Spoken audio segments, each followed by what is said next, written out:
Hello, Seiiti Arata. If you work in consulting or if you deal with clients, you probably heard the advice that you need to put yourself in the client's shoes to fully understand what they want. Well, although this advice is useful, the truth is that you will never completely understand what's going on in someone else's head. Fully understanding others' point of view is impossible. The human mind is extremely complex. Everyone has different life experiences and influences and perspectives. And that is why when someone says, "Oh, I understand you," deep down we think, "No, you don't." However, we can greatly improve our communication with clients and with others by working on our empathy, our communication skills. So let's talk about empathy and validation. They're important ingredients for any good conversation because they help create a positive, understanding atmosphere, allowing for a more productive dialogue. Empathy helps to build trust, build understanding between people, and validation ensures that everyone feels respected and listened to. This is useful for any everyday conversation with the people that we love. But there is a specific context in which it is even more crucial when we are interacting with our consultant clients. A mechanical approach to connection can be alienating.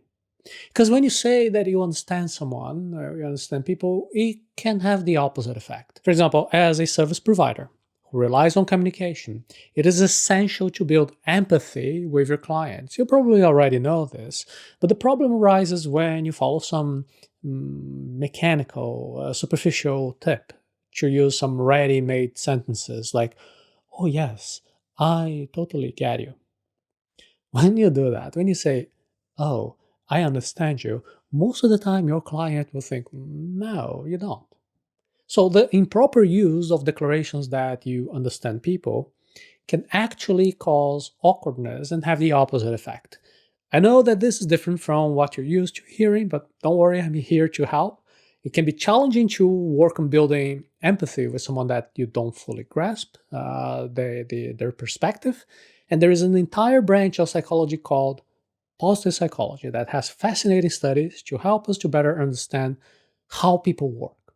And you can take part of various activities with me by visiting the link arata.sc/happiness. We all have our own unique experiences that shape our individual perspectives. It can be challenging to try to bridge these differences. That's why it's so important to understand that fully comprehending someone is basically impossible due to our differences in our history, upbringing, and perspective. Now, that being said, we can still improve our communication and reduce biases through empathy and collaboration. And you can do that. You can use empathy and collaboration to reduce biases and improve the communication with your clients. Let's look at the power of empathy and how it can help you to understand, to connect better with your clients. We also explore why it is so important to reduce your biases and improve communication through empathy and collaboration. It can be really tough to make our clients feel validated and understood. This is a common mistake you should be aware of. Empathy is often misunderstood. Many people think that they can demonstrate empathy by being overly kind and protective. However, this can have the opposite effect and actually invalidate the other person's emotions, worsening the communication. The key to being empathetic is active listening and validating their perspective, as we discussed in our previous episode of the Hello, Seiiti Arata series. As you see in today's episode, you don't need to be overly protective to be empathetic. For example, if I am a business consultant, my client Bob says that he's bad at managing money. It would be wrong for me to say, "Yeah, Bob, I know you're terrible, you're bad at managing your money." That wouldn't be polite. However, it would be equally wrong to say, "Oh, come on, Bob, you're so good, you're great at managing money." Because this would invalidate his feelings, his insecurities. This would also put me in a bad position as a terrible business consultant who can't even recognize when I'm dealing with a client who lacks financial skills to manage his own money. Instead, you should rephrase to make it clear to people that they were heard. And then you can ask questions. For example, So, what do you think is bad about your money management skills? Let's take a look at some examples of recurring situations in your life so I can better understand what you mean. By doing this, you can gain a slightly better understanding of the other person's point of view, and then you can put yourself in their shoes, and then you can increase your empathy, even if you have to face some difficult topics. There's a whole cliche that you should avoid negative conversations, and that is wrong. If the facts are negative, it is necessary to confront them. When you ask questions to understand how the other person ended up in a difficult situation, it might seem like you are encouraging them to talk about bad things, to highlight their bad habits. And I know that there is a common idea out there that we should avoid negative conversations. It is a very common cliche in some positive thinking circles. But the truth is that if someone doesn't openly acknowledge their own flaws, they won't be able to improve. If there is a problem, a fact of reality with a negative connotation, it needs to be confronted. It is wrong to pretend it doesn't exist. So here's a classic example to explain. If I want a muscular body and I have an incorrect assessment that I am already fit, well, I'm not going to do the necessary exercises to achieve a muscular physique. That is why, also, one of the reasons why in the Alcoholics Anonymous meetings, people introduce themselves by saying they are alcoholics. Because if they don't recognize their current situation, it will be very difficult. They'll struggle to make a change. So when you try to be empathetic, don't just be kind and protective. It is important to be respectful, but it is also important to be honest. Acknowledge the person's flaws and ask clarifying questions that help them to think about their situation from a different perspective. Empathy isn't just about being nice, protective. It is about being real and helping the other person to see the situation from a different angle. Of course, it can be uncomfortable at that moment, but it will help them to grow in the long run. And that is why it is so important to be honest and open when it comes to empathy.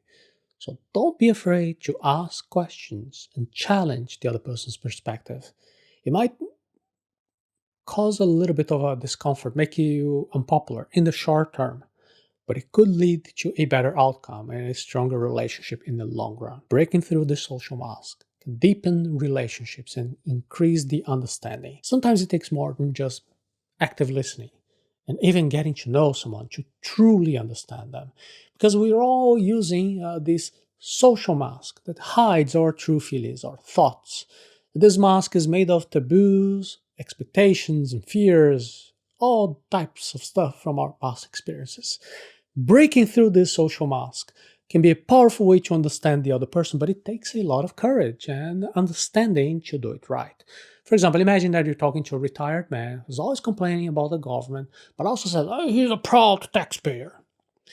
Well, if you think there is something inconsistent in that story, that conversation, you could say, I don't know, I don't think that you're a proud taxpayer. In fact, I believe that you really hate paying your taxes because you don't trust the politicians and you feel like your hard-earned money is being stolen. If you're right, then you're golden.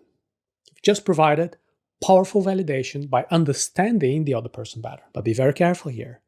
Knowing someone's true feelings and thoughts requires a lot of understanding. And if you're wrong, it could have some pretty disastrous effects. Deciphering the social masks that we all wear is not an easy task. So make sure that you really know the other person well before you try to guess what is behind the social mask. Breaking through the social mask and understanding the other person on a deeper level can be a challenging but rewarding experience. It can bring us closer to the people that we love and open up a new level of understanding and trust with the clients and business partners that we have. So if you're looking for a new way to deepen your connection with someone, you can try to get to know them so well that you can even tell what they really think and feel, even if they're not saying that out loud. Each person is unique. That is why we are individuals. That's why we can never have a perfect understanding of one another, but we can still build bridges and create meaningful connections through empathy and collaboration by recognizing the difficulties and breaking through these social masks. we can build a stronger foundation for understanding and connection in our relationships. There are various practical activities that you can do to learn how to know yourself better and also get to know the person you're interacting with. And you can find out more by visiting arata.se/happiness.